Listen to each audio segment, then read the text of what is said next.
शिवसेना आणि ठाकरे गटामध्ये नवनव्या मुद्द्यांवरून संघर्ष वाढत चाललाय। यात आता शिवसेना प्रमुख बाळासाहेब ठाकरेंच्या धनुष्यबाणाची भर पडतीये। मातोश्रीच्या देवघरामधील धनुष्यबाण एकनाथ शिंदेंनी शिवसेना प्रमुख बाळासाहेब ठाकरेंना दिलेला होता असा दावा शीतल म्हात्रेंनी केलाय। मागील आठवड्यामध्ये उद्धव ठाकरेंनी पत्रकार परिषदेमध्ये त्यांच्या देवघरातील धनुष्यबाण दाखवला होता।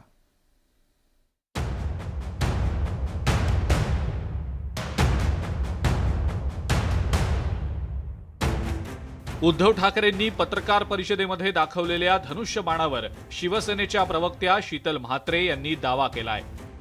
उद्धव ठाकरेंनी शिवसेना प्रमुख बाळासाहेब ठाकरे ज्या धनुष्यबाणाची पूजा करायचे तो धनुष्यबाण पत्रकार परिषदेत दाखवलेला होता। उद्धव ठाकरेंनी दाखवलेल्या धनुष्यबाणावर कुंकूही दिसत होतं।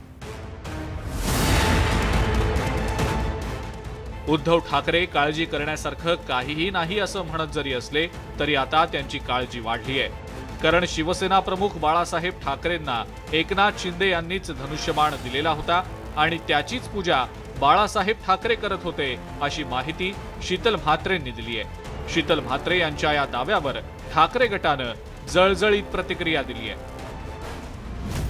शिवसेना आणि ठाकरे गटातल्या वादामध्ये आता धनुष्यबाणाची भर पडली आहे आणि हा धनुष्यबाण थेट देव्हाऱ्यापर्यंत जाऊन पोहोचलाय।